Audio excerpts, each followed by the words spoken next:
Glorificado sea nuestro Dios.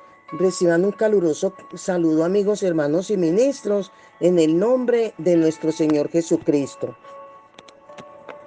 Los encuentros con Dios son de dimensiones divinas, es el tema. Dios está interesado en que el mundo llegue a conocerlo. La única manera en que lo conocerá será a través de su obra. Conocerán su naturaleza cuando la vean expresada en su actividad. En donde quiera que Dios lo incluye a usted en su actividad, la tarea tendrá dimensiones divinas. La clase de tareas que Dios asigna son de dimensiones divinas. Algunas personas dicen, Dios nunca me pedirá que haga algo que no pueda hacer. He llegado al punto en que si siento que Dios me pide que haga algo que yo sé que puedo manejar, probablemente no es de Dios. La clase de tareas que Dios da en la Biblia siempre son de dimensiones divinas, o sea, que están más allá de lo que la gente pueda hacer. Él requiere mostrar su naturaleza, su poder, su provisión y su bondad. ¿Para qué? Para su pueblo o para quién? Para su pueblo y a un mundo que observa. Esta es la única manera en que el mundo llegará a conocerlo. Usted podrá mencionar muchas tareas de dimensiones divinas en la Biblia.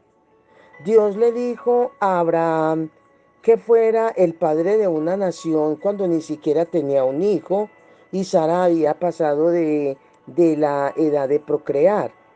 Le dijo a Moisés que libertara al pueblo de Israel, que cruzara el mar rojo y que proveyera agua de la roca. Le dijo a Gedeón que derrotara al gigantesco ejército madianita con solo 300 hombres. Jesús les dijo a sus discípulos que alimentaran a la multitud y que hicieran discípulos a todas las naciones. Ninguna de estas cosas eran humanamente posibles. Cuando el pueblo de Dios y el mundo ven que ocurre algo que solo Dios puede hacer, llegan a conocer a Dios. De antemano, entonces, en este momento, entender que la gente llega a conocer a Dios.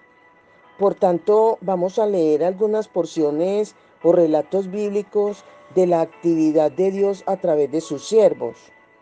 Y vamos a resaltar algunas frases que indican cómo la gente respondió a la actividad de Dios cuando la observaron. Hablando de Moisés y el Mar Rojo, Dios le dijo a Moisés que hiciera acampar a los israelitas junto al Mar Rojo. Él les libertaría dividiendo el mar y haciéndolos cruzar en seco. Dios dijo, seré glorificado en Faraón y en todo su ejército, y sabrán los egipcios que yo soy Jehová.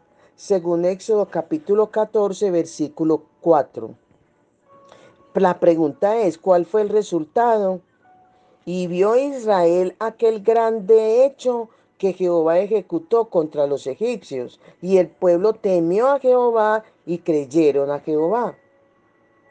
Aquí se puede observar la obra milagrosa y poderosa de Dios. Hablando de Josué y el río Jordán, Dios le ordenó a Josué que hiciera cruzar a los israelitas el Jordán en época del desborde. ¿Por qué? Para que todos los pueblos de la tierra conozcan que la mano de Jehová es poderosa para que temáis a Jehová vuestro Dios todos los días. Aquí la frase es temer a Jehová vuestro Dios todos los días, según Josué capítulo 4, el versículo 24. Aquí hablando luego en la otra porción en relación al rey Josafat e Israel contra un ejército gigantesco. Dicen las escrituras que un gigantesco ejército acampó contra Israel. El rey Josafat proclamó ayuno y guió al pueblo a buscar consejo de Dios. Oró, oh Dios nuestro, en nosotros no hay fuerza contra tan grande multitud que viene contra nosotros. No sabemos qué hacer y a ti volvemos nuestros ojos. Lo vemos en Segunda de Crónicas, capítulo 20, el versículo 12. Dios respondió: no temáis, ni os amedrentéis delante de esta multitud tan grande, porque no es vuestra la guerra, sino de Dios. No habrá para qué peleéis vosotros en este caso. Paraos, estad quietos y ved la salvación de Jehová con vosotros. Segunda de Crónicas 20:15 y de 15 al 17. Josafat envió frente a su ejército un coro que cantaba alabanzas a Dios por su amor eterno. Dios destruyó el ejército invasor antes de que Josafat o Israel llegaran al campo de batalla. Entonces el pavor de Dios cayó sobre todos los reinos de aquella tierra cuando oyeron que Jehová había peleado contra los enemigos de Israel. Entonces aquí vemos que la frase que indica cómo la gente respondió a la actividad de Dios, en este caso fue con el pavor, dice que el pavor de Dios cayó sobre todos los reinos de aquella tierra. Relacionado con Sadrach, Mesach y Abednego. Sadrach, Mesach y Abednego escogieron obedecer a Dios antes que al rey Nabucodonosor. Antes de ser arrojados al horno ardiente, dijeron: he aquí nuestro Dios a quien servimos puede librarnos del horno de fuego ardiendo. Y de tu mano, oh rey, nos librará, según Daniel capítulo 3, el versículo 17. Los soldados que lo arrojaron murieron, pero Dios libró a estos tres hombres fieles. El rey Nabucodonosor dijo: bendito sea el Dios de ellos, de Sadrach, Mesach y Abednego, que envió su ángel y libró a sus siervos. Por lo tanto, decretó que todo pueblo, nación o lengua que dijere blasfemar contra el Dios de Sadrach, Mesach y Abednego sea descuartizado, y su casa convertida en muladar, por cuanto no hay Dios que pueda librar como éste. Lo vemos en Daniel capítulo 3, versículo 28 y 29. Este rey pagano escribió a toda la nación: conviene que yo declare las señales y milagros que el Dios Altísimo ha hecho conmigo. Cuán grandes son sus señales y cuán potentes sus maravillas. Daniel capítulo 4, versículo 2 al 3. En cuanto a la iglesia del primer siglo, ¿qué podremos decir? Que los creyentes del primer siglo siguieron la dirección del Espíritu Santo. El efecto que Dios hizo fue contundente. Los discípulos fueron llenos del Espíritu Santo y pudieron hablar en idiomas que nunca habían aprendido. Luego Pedro predicó y los que recibieron su palabra fueron bautizados y se añadieron aquel día como 3,000 personas, según Hechos capítulo 2, el versículo 41. Dios usó a Pedro y a Juan para curar en el nombre de Jesús a un cojo. Luego predicaron y muchos de los que habían oído la palabra creyeron, y el número de los varones eran como 5,000, según Hechos capítulo 4, versículo 4. Dios usó a Pedro para resucitar a Dorcas. Esto fue notorio en toda Jope, y muchos creyeron en el Señor, según Hechos capítulo 9, versículo 42.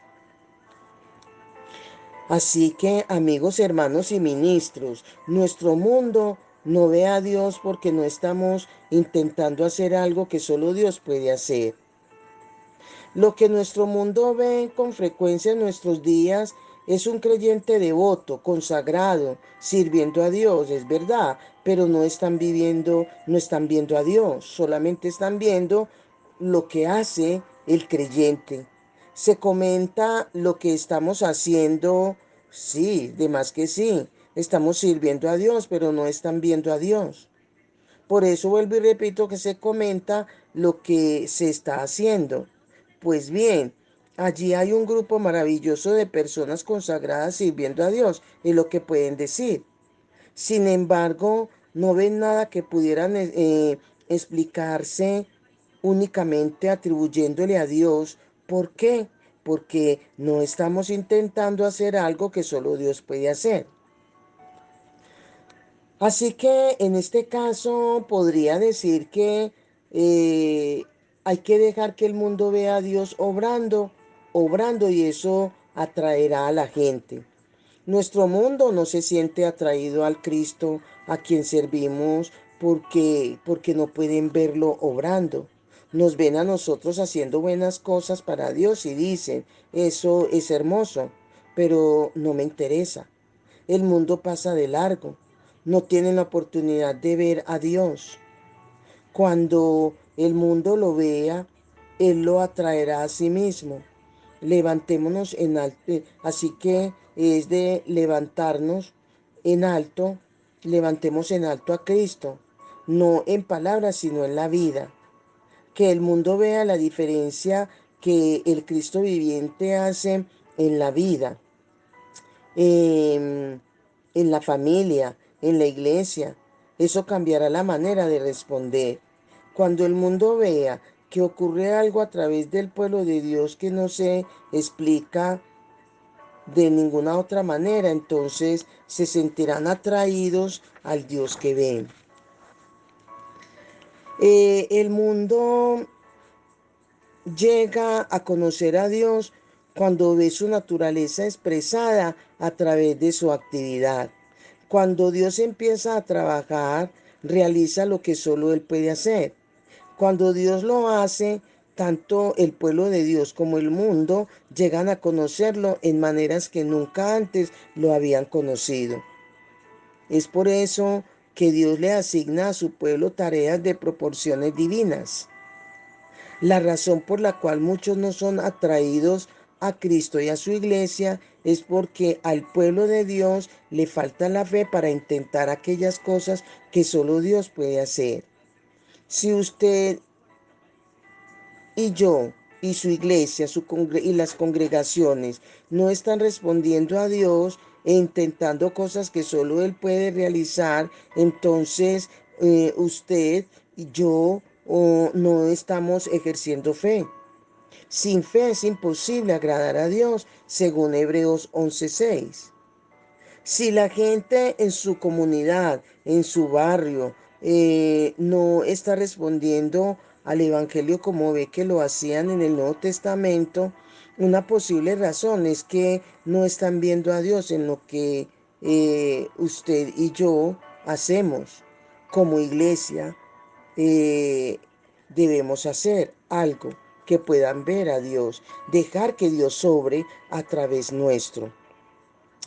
Porque nos regocijaremos por haber tenido una experiencia con Dios. Sí, Dios está mucho más interesado en que tengamos una experiencia con Él que simplemente en realizar el trabajo.